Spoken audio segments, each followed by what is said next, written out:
Jesaja 9 vers 5, want 'n kind is vir ons gebore, 'n seun is aan ons gegee, en die heerskappy is op sy skouer, en hy word genoem wonderbaar, raadsman, sterke God, ewige Vader, vredevors. Welkom by Inspireer, waar ons hierdie week praat oor Joy to the World.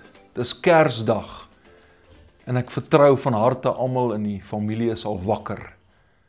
Ek hoop jy het al tyd gemaak om vandag vir die Here dankie te sê op hierdie spesiale dag waar ons die geboorte van die redder van hierdie wêreld vier, die Here geëer het vir sy goedheid, vir sy guns, vir sy genade in jou lewe.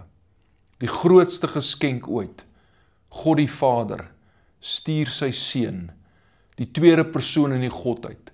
Hy word gebore vanuit 'n maagd en hy uiteindelik word gebore in 'n krib en uiteindelik sterf hy 'n wrede dood aan 'n kruis.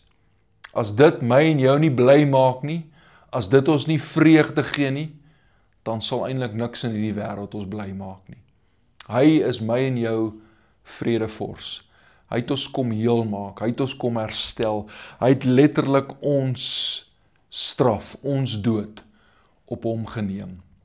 Daarom op hierdie Kersdag wil ek jou herinner aan die grootste geskenk wat God vir my en vir jou kom gee het. Daarom kan ons sing, Joy to the World. Christus het gekom, sodat ek en jy lewe kan hê en dit in oorvloed. Geniet Kersdag saam met jou familie en mag jy in herinnering hou die grootste geskenk wat na hierdie wêreld gekom het. Sy naam is Jesus Christus. Voor hom sal elke knie buig en elke tong sal bely dat hy die Here is. Kom ons bid saam.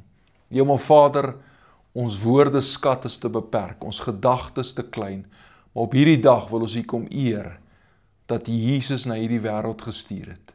Dat ware blydskap, ware vreugde lê net in hom. Ons eer U daarvoor. In Jesus se mooi naam. Amen. Geniet jou dag.